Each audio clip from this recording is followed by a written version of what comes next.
Hello and welcome to Tech and You. And like I always say, this is the coolest tech show in town. And this is Gaurav Preti and I am Richa Kapoor. And this is how this week's episode looks like. Phablets are back, this time from ASUS. We have the ASUS Zenfone 6. And we have Kim on the show, Kim Kardashian. And what is she doing on the show? Well, you'll find out. And in our gaming segment, we are reviewing Murdered So Suspect.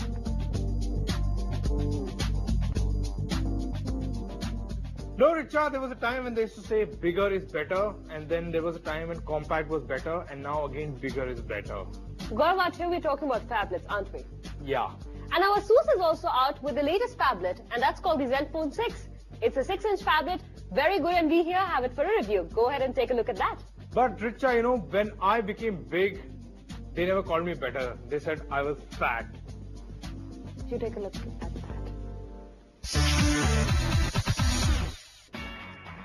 This is a new phone from ASUS. It's more of a phablet. It's huge.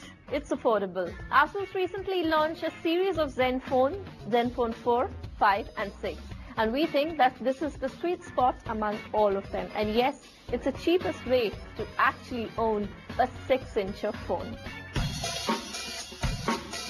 Like any 6-inch phone, the ASUS Zenfone 6 is very large. Its rear is plastic and comes in red and gold, and as well as the most standard black or white. Common to many larger phones, it's slimmer than its Zenfone brothers and 9.9 mm thickness. It weighs about 200 grams, which is about the norm for a phone of this size. The bit of Zenfone series visual flair is the area of shiny concentric circles below the screen.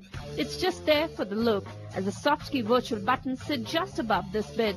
So all in all, big is beautiful here. The Zenfone 6 runs on ASUS new Zen user interface skin on top of Android 4.3 Jelly Bean. Zen UI is ASUS' idea of a simplified, easy-to-use interface. It's the Intel Inside logo on the rear of the Zenfone 6 suggests there's a 2 GHz dual-core Intel Atom Z2580 chip fitted inside.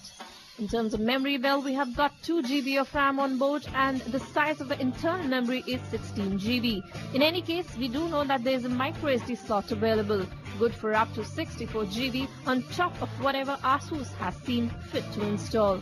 The Zenfone 6 has an advertised talk time of 28 hours, which is significantly longer than an average of 8 hours. In terms of battery capacity, which is the best indicator of overall battery life, it holds about 3300 mAh, a massive battery capacity for a smartphone. Now, if we talk about the camera quality of this phone, well, it's the most potent one among the Zen series that's been launched, the 4 and 5. This one's got 13 megapixel rear snapper, autofocus and LED flash. And if you talk about the video quality, well, we did manage to record a video, and when we previewed it, it came out to be decent, but the only thing that was missing was the detailing. ASUS had a little else to share about the camera hardware itself, though it did take the opportunity to play up its Pixelmate camera software. Pixelmate is supposed to come in handy, especially in low-light situations. As per usual, there's a 2 megapixel camera at the front, good for video calls, but little else. Now that's the selfie mode in this phone. You can see that the camera, which is in the front, has actually given a focus for a selfie also. So that's an improvement in this phone. And now let's just take a selfie. So in terms of performance, Zenfone 6 works smoothly during daily use. App open and close rather quickly. Web browsing was a really blazing experience, and also the gaming experience was just too awesome. Zenfone 6 also managed to play all the videos with FreeODit without any issues, besides the detailing part.